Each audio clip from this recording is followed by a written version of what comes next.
Tergantung lemburannya berapa banyak, itu yang nentuin penghasilan teman-teman.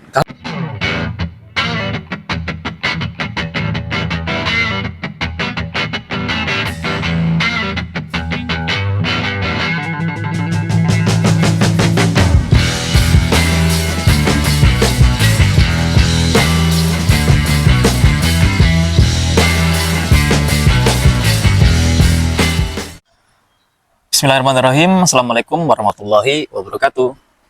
Oke, ketemu lagi di channel Hello Dedi. Oke, di kesempatan kali ini saya mau sedikit berbincang-bincang sama teman-teman ya. Kayaknya agak seru nih. Ya, sebelumnya buat teman-teman yang nonton channel ini, semoga selalu diberi kesehatan dan selalu dimudahkan dalam segala urusannya. Amin. Oke, jadi ada yang komentar nih di salah satu video saya, itu bilang yang penting bersyukur gaji di Malaysia bisa dapat 12 juta hingga 15 juta. Nah, jadi di sini saya juga pernah sharing sih tentang gaji di Taiwan. Nah, maksud saya sharing juga itu mungkin buat info teman-teman yang hendak berangkat ke sini, pasti itu nyari berapa sih pendapatan kerja di Taiwan kayak gitu. Bukan bermaksud untuk membanding-bandingkan, bukan. Kalau bermaksud membanding-bandingkan, gaji terbesar yang pasti ada di yang kerja ke Korea. Itu gajinya besar banget. Bahkan sekarang baru-baru ini, akhir-akhir ini yang kerja-kerja di daerah Eropa itu juga banyak banget dengan gaji yang fantastis kayak gitu loh.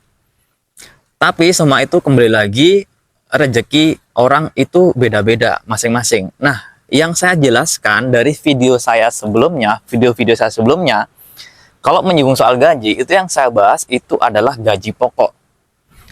Misalnya pun ada potongan, nah itu yang saya bahas itu potongan saat pertama kali teman-teman datang ke sini. Jadi potongan itu tidak ada sampai teman-teman sampai selesai di sini, enggak. Nah, mungkin potongan, ini ya. Di sini ada potongan pajak, jadi teman ada bayar pajak, tapi pajak itu akan kembali lagi ke teman-teman.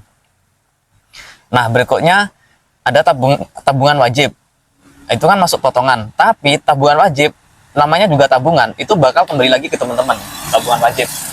Yang nggak kembali itu kayak asuransi kesehatan, asuransi ketenaga kerjaan, kayak gitulah. Tapi nominalnya itu kecil kalau soal asuransi, jadi nggak usah khawatir, nggak usah merasa rugi soal asuransi, soalnya itu juga untuk kepentingan kita. Kalau ada apa-apa saat kerja itu akan berguna banget, berfungsi banget gitu loh. Nah, berikutnya potongan, mungkin potongan mes dan makan, mungkin ya tempat tinggal, itu tergantung, ada yang ada potongan, ada yang free. Nah, tapi kalau ada potongan, nah itu emang kita kan butuh tempat tinggal juga, butuh makan. Kalau cari sendiri pun pasti lebih mahal kayak gitu. Makanya ada kebijakan, ada potongan mes, karena memang kalau mesnya di luar pabrik, itu pabrik juga menyewa, nggak mungkin punya sendiri. Ada yang punya sendiri, biasanya dikasih free kayak gitu. Nah, kalau kita bicara total pendapatan, nah itu pasti berbeda-beda, tergantung lemburan kayak gitu kan.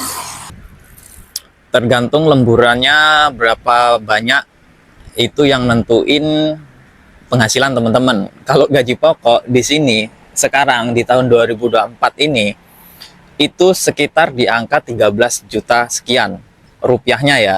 Itu kalau kita ambil kurs 500 rupiah. 1 NT 500 rupiah. Itu rupiahnya, gaji pokoknya itu di angka 13 juta sekian gitulah. 13 juta lah kalau kita bulatin. Oke. Nah, lemburannya macam-macam. Nah, ini ada nih teman saya yang kerja di Taipei, di salah satu pabrik di Taipei.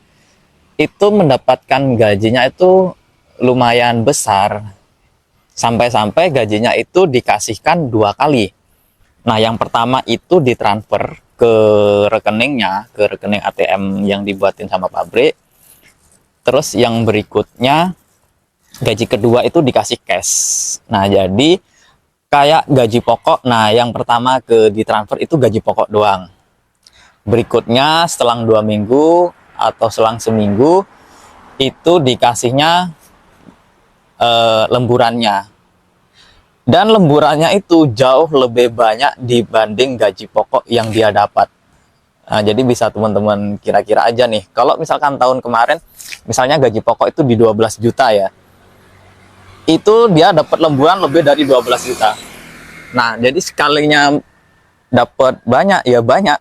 Sekalinya mungkin teman-teman dapat yang lemburannya nggak bagus, lemburannya jelek gitu kan. Ya teman-teman anggap aja dapat cuman gaji pokok. Kalau sekarang cuman dapat 13 juta gitulah. Jadi saya bilang sih tergantung rezekinya teman-teman juga. Yang di komentar itu kan di Malaysia dapat 12 hingga 15 juta. Nah, sekarang kalau dikembalikan lagi berapa persen orang Indonesia yang kerja di Malaysia dengan gaji 12 hingga 15 juta dan kerjanya seperti apa kayak gitu. Pastilah penghasilan nyesuaiin dengan kerjaannya, kurang lebih kayak gitulah.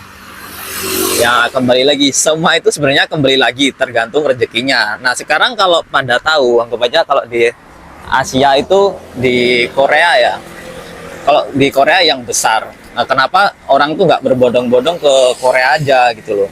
Nggak berbondong ke Korea aja, kenapa ke Taiwan gitu kan? Karena memang rezekinya mungkin di Taiwan, rezekinya mungkin teman-teman ya di Malaysia kayak gitu kan.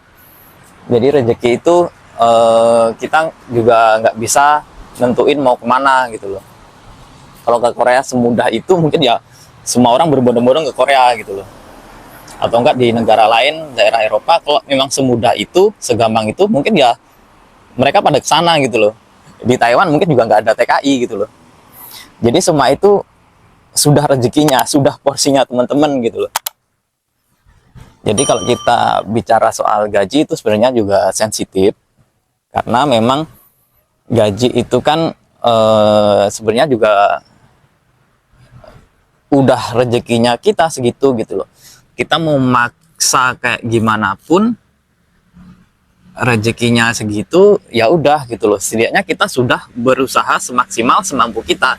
Jadi kemampuan kita dengan gaji kita mungkin juga sesuai gitulah. Oke, jadi buat teman-teman dimanapun berada, di negara manapun berada, itu sudah yang terbaik buat teman-teman, kalau saya bilang sih gitu. Jadi entah teman-teman ada di Taiwan, teman-teman ada di Malaysia, ada di Korea, Jepang, atau mungkin di negara lain, ya itu rezeki teman-teman. Syukuri, alhamdulillah teman-teman ada di sana dengan gaji berapapun, itu sudah yang terbaik buat teman-teman kayak gitu. Kalau dari hasilnya, gaji gede pun kalau kita tidak bisa mengelola, tidak bisa memanage keuangan, itu juga bakal nggak ada harganya gitu sih. Bakal lenyap gitu aja, bisa dibilang kayak gitu. Tapi kalau teman-teman mungkin dibilang gajinya kecil, tapi teman-teman bisa manage keuangan, ya bisa jadi gitu loh. Mungkin jadi usaha, jadi tanah, dan lain-lain di Indo, kayak gitu kan. Jadi semua tergantung pada diri masing-masing. Oke, mungkin gitu aja sih sharing dari saya. Terima kasih buat teman-teman yang sudah nonton channel ini. Semoga teman-teman selalu diberi kesehatan, selalu dimudahkan dalam segala urusannya. Amin. Dan buat teman-teman yang mungkin sekarang kerja di Indo, ya dimanfaatin aja, dienakin aja, disyukurin aja kalau teman-teman masih bisa kerja di Indonesia. Karena seenak-enaknya kerja di luar, ya masih enak kita kerja di negara kita sendiri. Lagi buat teman-teman yang lagi usaha, kembangin usahanya, dijaga usahanya biar tetap berjalan gitu loh. Karena kalau udah kita beda negara, udah beda bahasa, beda adat, beda dari segalanya gitulah. Jadi buat teman-teman dimanapun berada, sukses selalu, sehat selalu, dan tetap mendapatkan yang terbaik. Amin. Oke, terima kasih. Sekian video singkat dari saya. Oke, sampai ketemu di next video. Salam sukses dari saya. Assalamualaikum warahmatullahi wabarakatuh. Bye-bye.